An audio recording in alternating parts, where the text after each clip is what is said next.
এই জন্য আমরা একমাত্র আল্লাহর জন্য শায়েখে চরমনাইকে ভালোবাসি, একমাত্র আল্লাহর জন্য আল্লামা মামুনুল হক সাহেবকে ভালোবাসি, একমাত্র আল্লাহর জন্য আল্লামা খালেদ সাইফুল্লাহ সাহেবকে ভালোবাসি।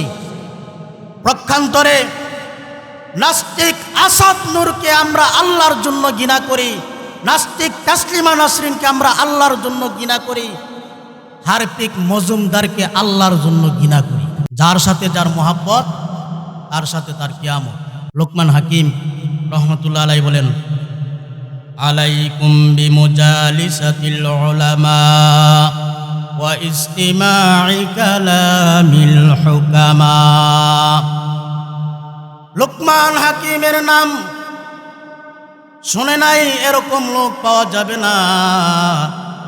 লোকমান হাকিম রহমতুল্লাহি আলাইহি ওনার ছেলেকে ডাক দিয়ে বলল, আলাইকুম বিমুজালিসাতিল উলামা, আলেমদের মজলিসে বসো, ওয়া ইসতিমা'i কালামিল হুকামা, আলেমদের থেকে জ্ঞান গর্বমূলক কথাগুলো শ্রবণ করো।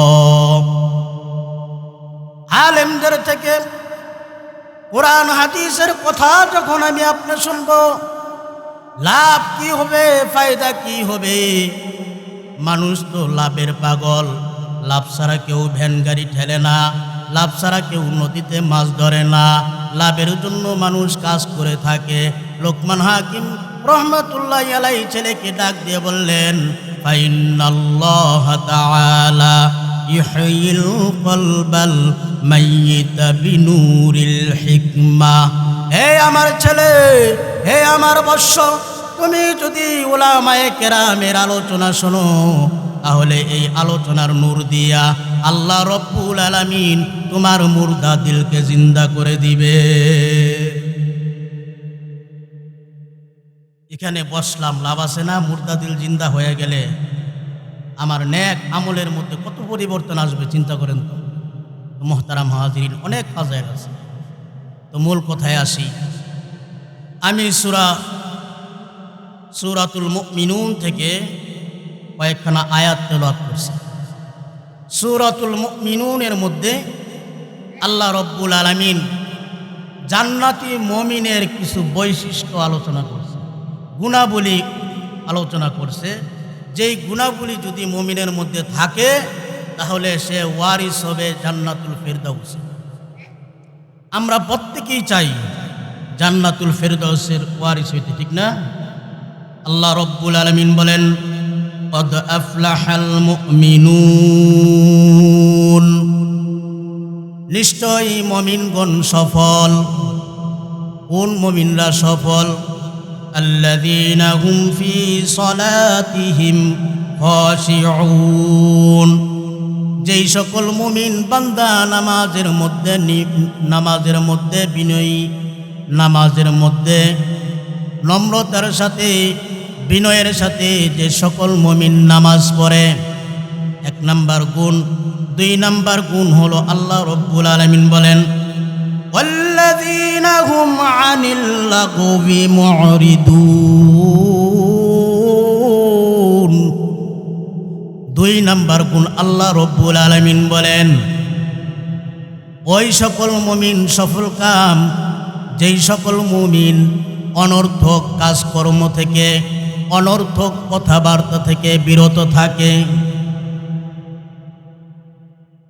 এই ইসলামী মহাসম্মেলনের মধ্যে যারা আমরা আসছি, যারা বসছি, তারা কিন্তু এই সময়টাতে আমরা অনর্থক কোনো কাজে আমরা ব্যয় করি নাই, বরং দিনী কাজে ব্যয় করেছি। আর যারা রাস্তাঘাটে দোকানপাটে অনর্থক গল্পগুজব করতেছে, অনর্থক গল্পগুজবের কারণে নিজের লাভ না হইয়া উল্টা নিজের ক্ষতি হইতেছে। তিন নম্বরে আল্লাহ রাব্বুল আলামিন বলেন, ওয়াল্লাযীনা হুম লিয-যাকাতি ফাঈলুন।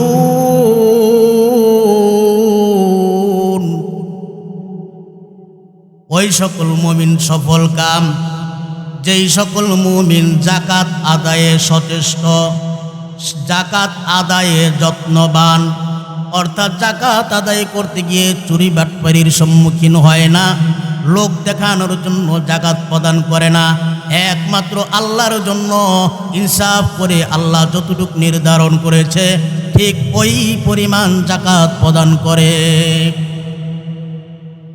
4 নম্বর বৈশিষ্ট্য, আল্লাহ রাব্বুল আলামিন বলেন ওয়াল্লাযীনা হুম লিফুরুজিহিম হাফিজুন, যারা লজ্জাস্থানের হেফাজত করে। লজ্জাস্থানের হেফাজত করার কথা বলে আল্লাহ একটু ব্যাখ্যা করলেন, ইল্লা আলা আজওয়াজিহিম, তবে লজ্জাস্থানের ব্যবহার একমাত্র স্ত্রীর কাছে করা যাবে, আও মা মালাকাত আইমানুহুম, অথবা নিজের দাসী থাকলে দাসীর সাথে, ফাইন্নাহুম গায়রু মালুমিন। এই 2 পদ্ধতি 2 তরিকা ছাড়া কেউ যদি লজ্জাস্থানের অপব্যয় করে, অন্যায় কাজ করে, তাহলে নিশ্চয়ই তারা অভিশপ্ত হবে। কোন যুবক যদি মোবাইল নিয়ে গভীর রজনীতে একা করে উলঙ্গ ছবি দেখে, কেউ না দেখলো কে দেখে? এই লজ্জাস্থানের হেফাজত গভীর রাতে নীরব করে লজ্জাস্থানের অপব্যয় করল, এর জন্য সে অভিশপ্ত হবে। আমার ভাইরা, আমার বন্ধুরা, আল্লাহ রব্বুল আলামিন এরপরে 4th নাম্বার গুণের কথা বলেন, ওয়াল্লাযীনা হুম লিআমানাতিহিম ওয়া আহদিহিম রাউন। এই আয়াতের মধ্যে আল্লাহ রব্বুল আলামিন 2টা গুণের কথা বলেছেন। 1 নাম্বার হলো আমানত, 2 নাম্বার হলো ওয়াদা।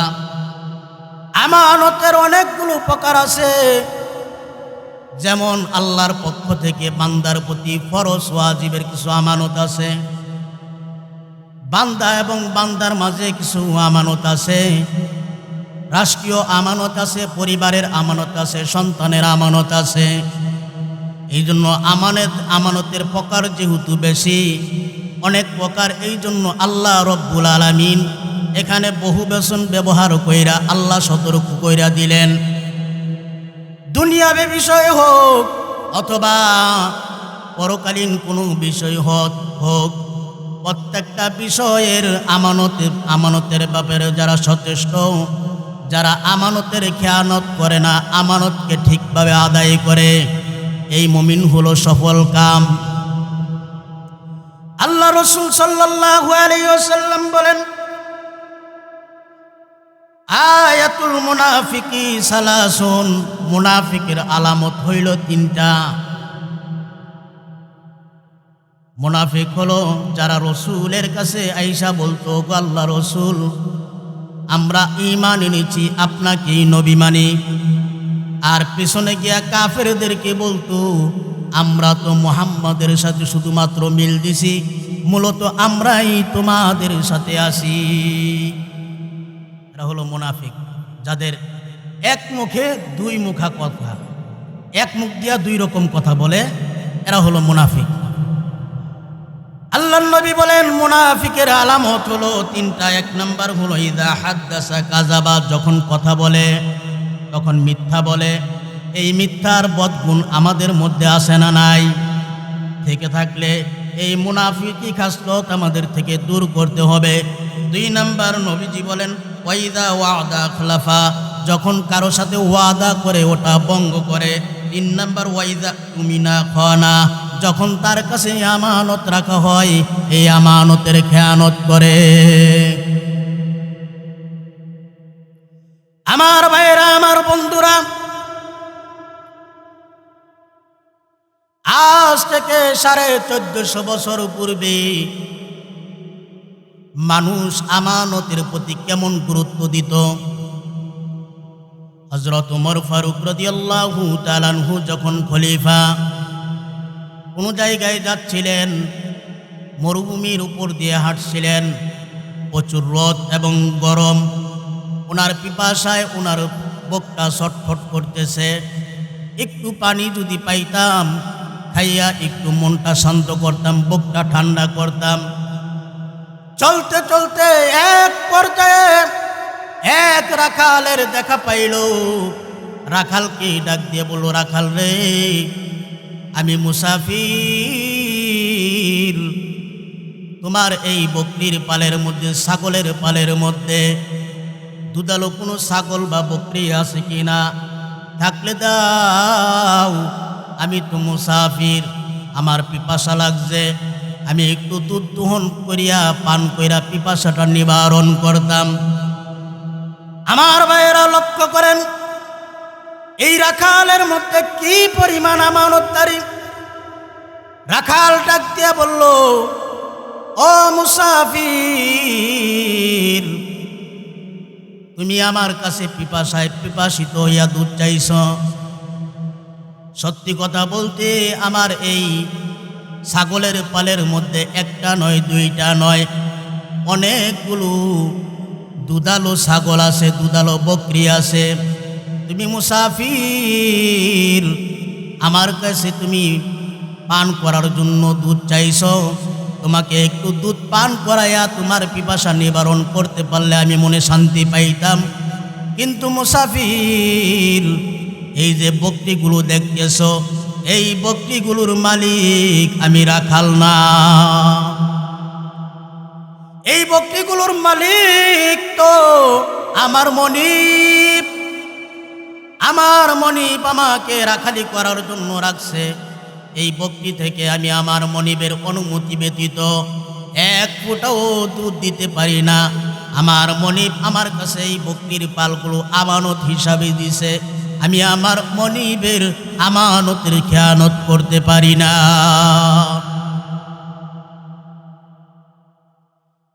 এবার ছদ্মবেশী উমর ডাক দিয়া বলল, হে মুসা, হে রাখাল, আমি মুসাফির হলে কি হবে? আমার কাছে অনেক টাকা পয়সা আছে। তুমি যদি চাও, আমি তোমার সাথে এমন একটা কৌশল অবলম্বন করব, যেই কৌশল অবলম্বন করলে তোমারও লাভ হবে, আমারও লাভ হবে। তোমার কিছু টাকা হবে আর আমার পিপাসা নিবারণ হবে। আমি মোটা অঙ্কের কিছু টাকা পয়সা দেই, তুমি আমার কাছে একটা ছাগল বিক্রয় করে দাও, দুধালো ছাগল। আমি তা থেকে দুধ দহন করে পান করে পিপাসা নিবারণ করি। আর তোমার কিছু টাকা হইল, প্রয়োজনে দুধ খাওয়ার পর বকরিটাকে জবাই করে দুইজনে মিলা গোশত খাইব। তোমার মালিক যদি জিজ্ঞাসা করে, তোমার মনিব যদি জিজ্ঞাসা করে, বলবা জঙ্গল থেকে হিংস্র জন্তু আইসা ছাগল খেয়ে ফেলেছে।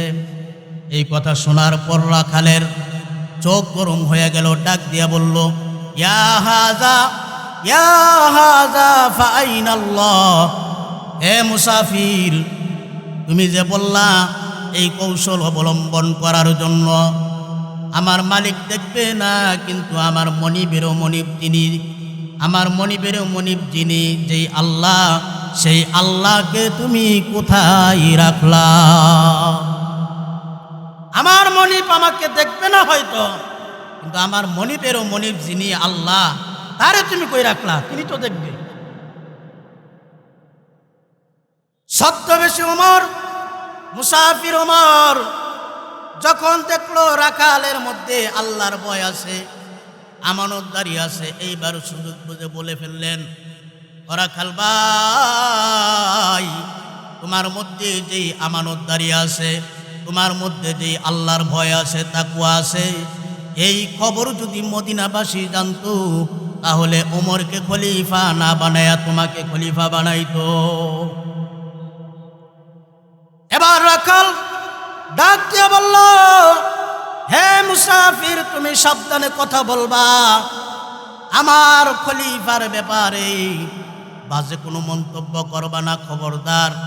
তুমি জানো না আমার মনিবকে, আমার খলিফাকে আমি কি পরিমাণ ভালোবাসি। আমার খলিফার জন্য আমি 5 ওয়াক্ত নামাজ পড়ে নিজের জন্য দোয়া না করে আগে খলিফার জন্য দোয়া করি। তার অন্তরে খলিফার প্রতি প্রতি কত মহাব্বত। ওমর বললেন, কি কারণে এত মহাব্বত করো? বললেন যে মহাব্বত করব না, তিনি রসুলের সাহাবী, জান্নাতি সার্টিফিকেট প্রাপ্ত একজন ব্যক্তি। আমি শুনেছি তিনি ইনসাফগার মানুষ, এই জন্য আমি তাকে ভালোবাসি, নামাজ পড়ে তার জন্য দোয়া করি। হাদিসের মধ্যে আসছে, আল্লাহ রসুল সাল্লাল্লাহু আলাইহি সাল্লাম বলেন, আউসাকু উরুল ইসলাম, ইসলামের মজবুত হাতল হলো অল হুব্বু ফিল্লাহ অল বুগদু ফিল্লাহ, কাউকে আল্লাহর জন্যই ভালোবাসা, কাউকে আল্লাহর জন্যই কারো সাথে ঘৃণা রাখা বা বিদ্বেষ রাখা, এটা ইসলামের বড় মজবুত হাত। এই জন্য আমরা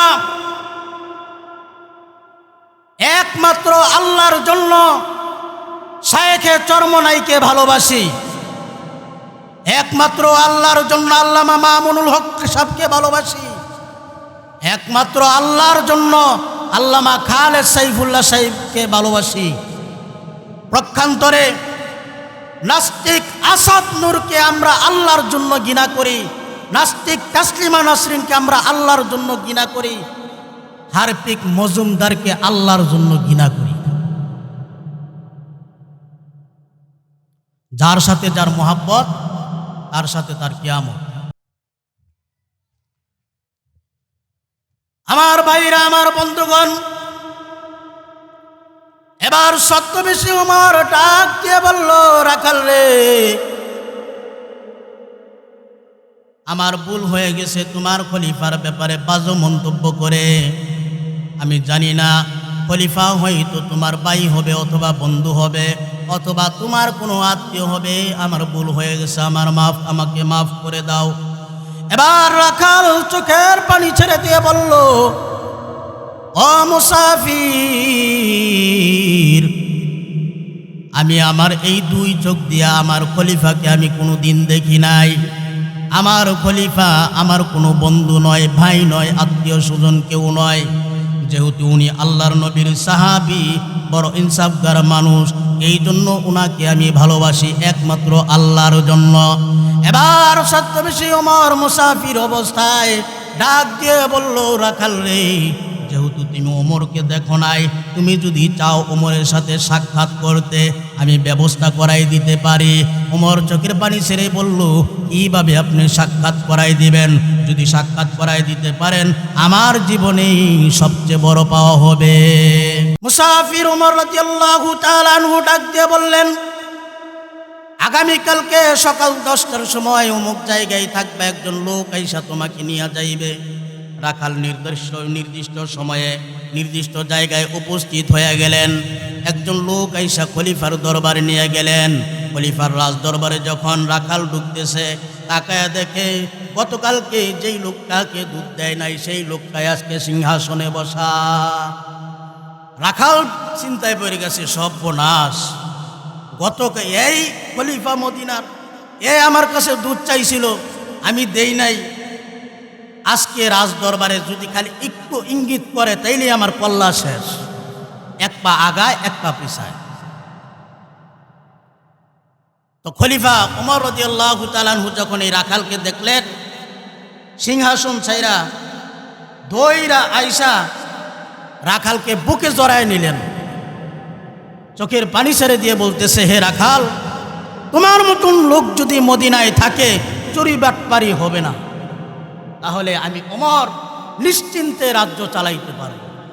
হে রাখাল, তোমার স্থান আজকে আমার আসনে বৈশা তুমি কিছু নসিহত আমাদেরকে শোনাও। মুহতারাম হাজিরিন, আমানত সঠিকভাবে আদায় করলে, আল্লাহর ভয় রাখলে, আল্লাহ রব্বুল আলামিন দুনিয়াতেও সম্মান দেয়, পরকালেও সম্মান রাখছে। কি সম্মান? সামনে বলতেছি।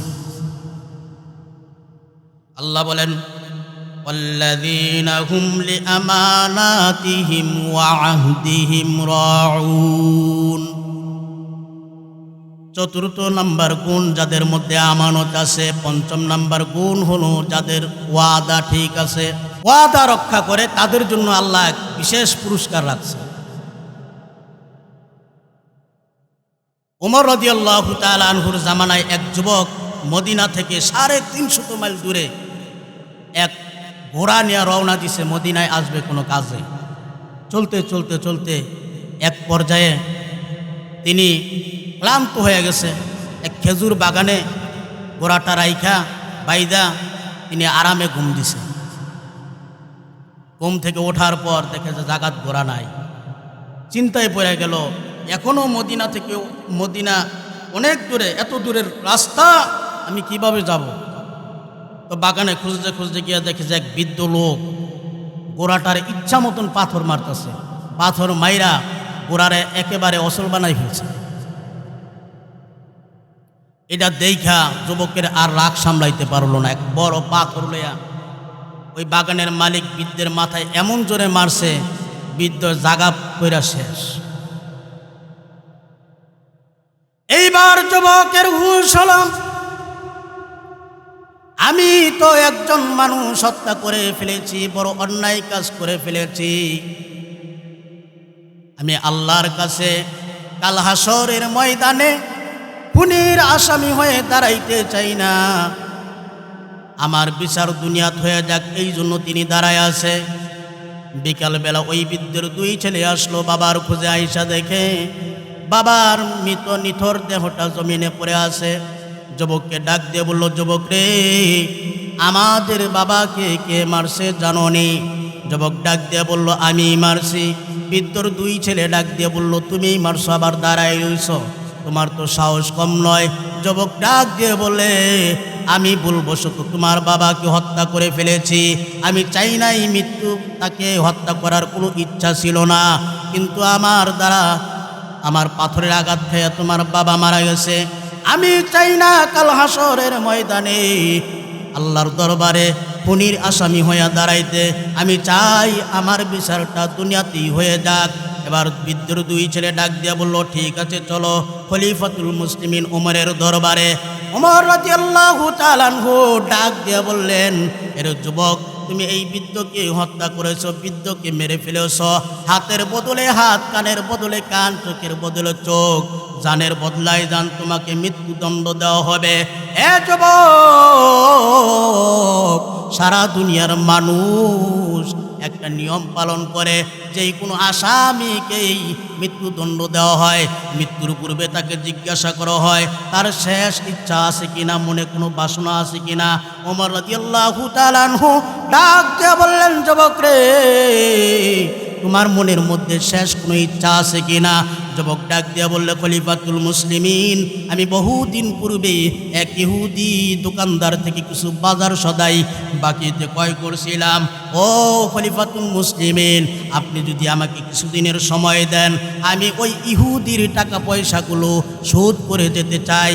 আমি চাই না আমার কারণে আমি যদি মারা যাই, এই ঋণ পরিশোধ না করে এই ইহুদি মুসলমানদেরকে গালি দিবে, এই বলে যে মুসলমানদের স্বভাব ভালো নয়, মুসলমানরা কথা দিয়ে কথা রাখে না, বাকিতে নিয়ে পরে দেওয়ার কোনো খবর নাই।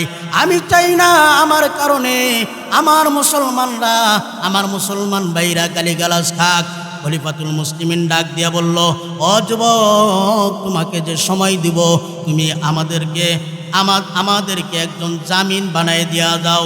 তোমার কি গ্যারান্টি, যেহেতু মৃত্যুর অর্ডার হয়েছে, তোমার মৃত্যুর হুকুম হয়েছে, তুমি যদি না থাকো, তুমি যদি না আসো, তোমার পরিবর্তে তাকে আমরা মৃত্যুদণ্ড দিব, একজন জামিন বানায়া দাও। এবার যুবক ডাকতে বলল, ও খলিফাতুল মুসলিমিন, এই মদিনার মধ্যে আমার মা নাই, মা যদি থাকতো তাহলে আমার জামিন হইতো। এই মদিনার মধ্যে আমার বাবা নাই, বাবা থাকলে আমার জামিন হইতো। আমার রক্তের সম্পর্কে কেউ নাই আমার জামিন হওয়ার জন্য। এবার খলিফাতুল মুসলিমিন হযরত ওমর রাদিয়াল্লাহু তাআলা আনহু ডাক দিয়া বললেন, ও যুবক, তোমার সাথে যে 4-5 জন কয়েকজন লোক দিব, তারপরে বাড়িতে গিয়া তাদেরকে আটকে ফেলবা বা মেরে ফেলবা, এর কি গ্যারান্টি? অথবা তোমার সাথে যে বড় 20-25 জনের একটা কাফেলা দিব, তাও সম্ভব নয়, কারণ নবীর সাহাবীরা দিনের দাওয়াত নিয়া বিভিন্ন জায়গায় চলে গেছে। এবার ডাক দিয়া বলল, যেহেতু তোমার কোনো জামিন নাই, জিম্মাদার নাই, তাহলে তুমি মৃত্যুর জন্য প্রস্তুতি গ্রহণ করো, তোমার মৃত্যুদণ্ড কার্যকর করা হবে। এমন সময় এক কোণা থেকে নবীজির একজন সাহাবী আবু যর গিফারী রাদিয়াল্লাহু তাআলা আনহু দাঁড়ায় গেলেন। ডাক দিয়ে বলে, খলিফাতুল মুসলিমিন, আপনি এই যুবককে ছুটি দিয়া দেন, আমি এই যুবকের জামিন হইলাম। আমি তার রক্তের সম্পর্ক কেউ না, কিন্তু আমি চিন্তা করে দেখলাম আমার এবং তার মধ্যে ধর্মের সম্পর্ক আছে। কারণ নবীজি বলেছেন, আল মুসলিম আকুল মুসলিম, মুসলমান মুসলমানের ভাই। আমার এবং তার মধ্যে যদিও রক্তের কোনো সম্পর্ক নাই, আত্মীয়তার সম্পর্ক নাই, কিন্তু ধর্মের সম্পর্ক তো আছে। আমি তার জামিন হইলাম, আপনি তাকে ছুটিয়ে দেন। খলিফাতুল মুসলিমিন হযরত ওমর রাদিয়াল্লাহু তাআলা আনহু ডাক দিয়ে বললেন, ও আবু যর গিফারী, ভালো করে চিন্তা করে দেখো, এই যুবক যদি ছুটি দেওয়ার পর না আসে, সেই স্থলে, যুবকের স্থলে তোমাকে মৃত্যুদণ্ড দেওয়া হবে। এবার আবু যর গিফারী রাদিয়াল্লাহু তাআলা আনহু বললেন, ঠিক আছে। এবার এই যুবককে ছুটি দিয়া দিল, বলল, আগামী মাসের প্রথম জুমা তুমি মসজিদে নববীতে আইসা পড়বা, এরপরে বিচার কার্য শুরু করা হবে।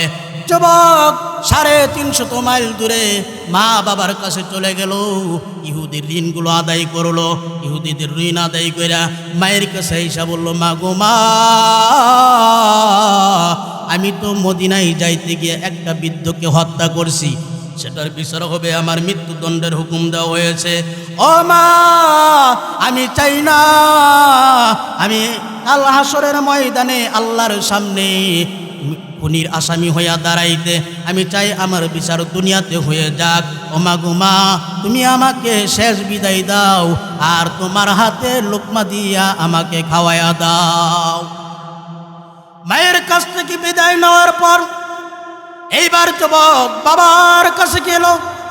বাবার কাছে যাওয়ার পরে বাবাকে ডাক দিয়ে বলে, বাবা, আমাকে মানুষ করতে গিয়া রক্ত ঘাম পানি করেছেন, আমাকে মানুষ করতে গিয়ে আপনি রোদে পুড়েছেন, বৃষ্টিতে ভিজেছেন। বাবাকে ডাক দিয়ে বলল, বাবা, আপনি আমার জন্য কত কষ্ট করেছেন, আমি মদিনায় যাব, আমার মৃত্যুর বিচার হবে, আমাকে মৃত্যুদণ্ড দেওয়া হবে, আমি আপনার কাছে আসছি শেষ বিদায় নেওয়ার জন্য। ও আমার বাবা, আপনার বুকটা একটু বের করে দিন, আপনার বুকের সাথে আমার মাথাটা লাগাই। যুবক এবার বিদায় নিয়ে চলে গেল। ওইদিকে প্রথম জুমার দিন, চন্দ্র মাসের প্রথম জুমার দিন, জুমার নামাজ আদায় হয়ে গেল, কিন্তু এই যুবক এখনো মদিনায় উপস্থিত না। আবু যর গিফারী রাদিয়াল্লাহু তাআলা আনহুকে প্রস্তুত করা হলো। যেহেতু যুবক উপস্থিত হয় নাই, এই আবু যর গিফারীকে মৃত্যুদণ্ড দেওয়া হবে। এমন সময় জল্লাদ যখন মৃত্যুদণ্ড কার্যকর করবে, কিছু লোক ডাক দিয়ে বলল, খলিফাতুল মুসলিমিন, ও খলিফাতুল মুসলিমিন, একটু দেরি করেন, ওই দেখেন মদিনার দুলাবাড়ি উড়াইয়া কে যেন আসতেছে, একটু অপেক্ষা করেন। একটু অপেক্ষা করার পর দেখা গেল ওই যুবকটা এসে হাজির হলো। ডাক দিয়ে বললে, ও খলিফাতুল মুসলিমিন, আমার ভাই আবু যর গিফারীকে ফাঁসির মঞ্চ থেকে নামায়া দেন, আমি চলে আসছি, আমাকে ফাঁসি দেন। এই দৃশ্য দেখে বৃদ্ধর যে দুই ছেলে বিচার দাবি করেছিল, ডাক দিয়ে বলল, এ যুবক, যে নাকি মৃত্যুর মুখ থেকে পলায়ন করার সুযোগ পাওয়ার পরও আবার মৃত্যুর জন্য আসতে পারে, এ সাধারণ কোনো মানুষ নয়, সাধারণ কোনো যুবক নয়।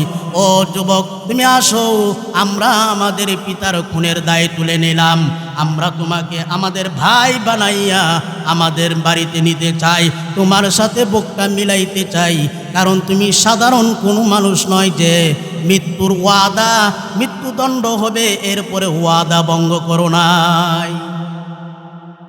আর আমরা কথায় কথায় ওয়াদা ভঙ্গ করি, ঠিক নেই?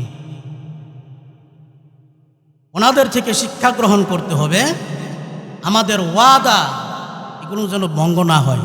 রাসূল সাল্লাল্লাহু আলাইহি সাল্লাম বলেন, লা ঈমানা লিমান লা আমানাতা লাহু, যার আমানত ঠিক নাই তার ঈমান নাই। রাসূল বলছেন, যার আমানত ঠিক নাই তার ঈমান নাই। ওয়ালা দীনা লিমান লা আহদা লাহু, আর যার ওয়াদা ঠিক নাই, অঙ্গীকার ঠিক নাই, তার কোনো ধর্মই নাই।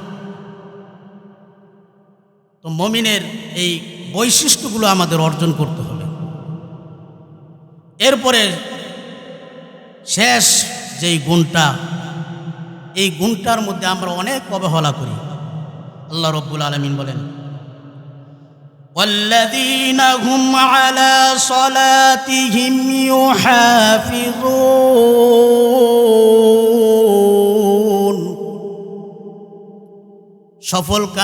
সফলকাম মুমিন হলো তারা যারা নামাজে যত্নবান। আমাদের নামাজের অবস্থা হলো এক ওয়াক্ত পড়লে আর 3 ওয়াক্ত খবর থাকে না। এই যত্নবানের কথা বলা হয় নাই যারা সময় মতো সুন্দর করে অজু কইরা সুন্দরভাবে একনিষ্ঠভাবে নামাজ আদায় করে, নামাজের প্রতি যত্নশীল, এদের কথা বলা হয়েছে। সুলাইমান আলাইহিস সালামের নাম আমরা শুনছি না? ওনার একটা ঘটনা বলি। সুলাইমান আলাইহিস সালাম ওনার রাজত্বের সময় উনি একবার সাদা ঘোড়া দেখার জন্য বের হয়েছে। ঘোড়াগুলো খুব সুন্দর। তো ওনার উপর আসরের 4 রাকাত নামাজ ফরজ ছিল। তো দেখতে দেখতে এক সময়ে দেখার মধ্যে এত ব্যস্ত হইলেন যে আসরের ওয়াক্ত যে কোনটা চলে গেছে টের পাইছেন না। যখন বুঝতে পারলেন যে আসরের সময় চলে গেছে, তিনি মনে কষ্ট পাইলেন।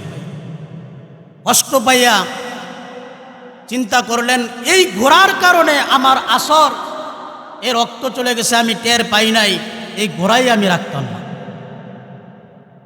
তিনি ছুরি নিয়া ঘোড়ার পা গুলো কেটে দিলেন, গলা কেটে দিলেন, সবগুলা ঘোড়া শেষ।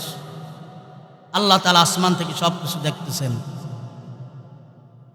আল্লাহ রাব্বুল আলামিন জিবরাইল আলাইহিস সালামকে প্রেরণ করলেন, জিবরাইল যাও, সুলাইমান আলাইহিস সালামের এই অনুতাপ আমি আল্লাহর কাছে বড় পছন্দ হয়েছে। আমি সুলাইমান আলাইহিস সালামের প্রতি খুশি হয়েছি। আমি তার জন্য 3টা পুরস্কার ঘোষণা করলাম। শুধুমাত্র নামাজের জন্য আফসোস করার কারণে, অনুতাপ করার কারণে আমি আল্লাহ রব্বুল আলামিন 3টা পুরস্কার দিয়ে দিলাম। জিবরাইল আলাইহিস সালাম এবার সুলাইমান আলাইহিস সালামের কাছে আসলেন। আয়েশা বললেন, নবী গো, আল্লাহ রব্বুল আলামিন আপনার এই পরিতাপের কারণে, অনুতপ্ত হওয়ার কারণে খুশি হয়েছেন। খুশি হইয়া আল্লাহ রব্বুল আলামিন 3টা পুরস্কার আপনাকে দিয়েছেন। 1 নম্বর পুরস্কার হলো আসরের নামাজ এর ওয়াক্ত চলে যাওয়ার কারণে আপনি অনুতপ্ত হয়েছেন। আল্লাহ রব্বুল আলামিন আসরের ওয়াক্তকে আবার ফেরত দিলেন, সূর্যকে আসরের ওয়াক্তের জায়গায় নিয়ে আসলেন, আপনি তাড়াতাড়ি আসর আদায় করে নেন। 2 নম্বর পুরস্কার হলো আপনি যেই ঘোড়াগুলোকে জব করলেন, এই ঘোড়াগুলো দিয়ে আপনি বিভিন্ন জায়গায় সফর করতেন। যেহেতু ঘোড়াগুলো মারা গেল, এখন সফর করার আর কোনো বাহন আপনার কাছে অবশিষ্ট নাই। আল্লাহ রব্বুল আলামিন খুশি হইয়া আপনাকে বাতাসকে, আপনার জন্য বাতাসকে আপনার তাবেদার বানাই দিছে। বাতাসকে হুকুম করা মাত্র বাতাস আপনার সিংহাসনকে এক দেশ থেকে আরেক দেশে নিয়ে যাবে, এক অঞ্চল থেকে আরেক অঞ্চলে নিয়ে যাবে। 3য় নাম্বার পুরস্কার হইল আল্লাহ রব্বুল আলামিন খুশি হইয়া দেও দানব জিন যা আছে এইগুলাকে আপনার তাবেদার বানাই দিছে। মুহতারাম হাজিরিন, আমাদের জন্য আল্লাহ রব্বুল আলামিন বিশেষ কিছু পুরস্কার রাখছে, যেই পুরস্কারগুলো পাইলে কবরও চিন্তামুক্ত, হাসরও চিন্তামুক্ত, জান্নাতে গিয়েও শান্তি। হাদিসের মধ্যে আসছে, কোনো ব্যক্তি যদি 5 ওয়াক্ত নামাজ সময় মতো আদায় করে, আল্লাহ রব্বুল আলামিন তাকে 5টা পুরস্কার দান করে। 1 নম্বর পুরস্কার হলো আল্লাহ রব্বুল আলামিন দুনিয়ার জীবন থেকে রিজিকের পেরেশানি দূর করে দিবে। আল্লাহ রব্বুল আলামিন বলেন, ওয়া'মুর আহলাকা বিসসালাতি ওয়াসতাবির লা নাসআলুকা রিজকা তুমি তোমার পরিবারকে নামাজের হুকুম করো এবং নিজেও নামাজের মধ্যে অটল থাকো। লা নাসআলুকা রিজকা, বান্দারে আমি তোমার কাছে রিজিক চাই না, নাহনু নারযুকুকা ওয়াল আকিবাতু লিত্তাকওয়া, বরং আমি আল্লাহ রব্বুল আলামিন তোমাকে রিজিক প্রদান করব। শর্ত হইল তুমি তোমার পরিবারকেও নামাজের হুকুম করবা, নিজেও নামাজে অটল থাকবা। রসুল বলেন 1 নম্বর পুরস্কার হলো আল্লাহ রব্বুল আলামিন রিজিকের পেরেশানি দূর করে দিবে। 2 নম্বর পুরস্কার হলো কবরে যাওয়ার পর কবরে ফিতনা, বড় ভয়াবহ ফিতনা, কবরের আযাব আল্লাহ রব্বুল আলামিন নামাজির ব্যক্তির কবর থেকে হটাই দিবেন। 3 নম্বর পুরস্কার হলো আল্লাহ রব্বুল আলামিন হাসরের ময়দানে একদলকে জান্নাতের সার্টিফিকেট ডান হাতে দিবেন, আরেক দলকে জাহান্নামের সার্টিফিকেট বাম হাতে দিবেন। যারা দুনিয়াতে 5 ওয়াক্ত নামাজ গুরুত্ব সহকারে সময় মতো আদায় করবে, আল্লাহ রব্বুল আলামিন তাদেরকে ওই সময় বিচারের সময় ডান হাতে আমল নামা দিয়া চিন্তা মুক্ত করে দিবেন। 4 নম্বর পুরস্কার হিসাবে আল্লাহ নবীজি বলেন পুলসিরাতের পুলকে আল্লাহ রব্বুল আলামিন বিজলির গতিতে পার করে দিবেন। এবং 5 নম্বর পুরস্কার হইল আল্লাহ তাআলা নামাজি ব্যক্তিকে বিনা হিসাবে জান্নাত দান করবেন।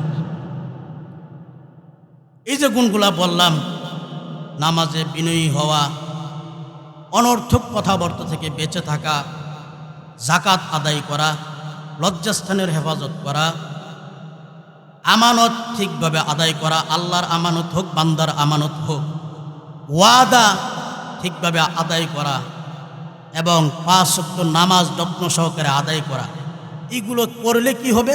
আল্লাহ বলেন কি পুরস্কার, উলাইকা হুমুল ওয়ারিসুন,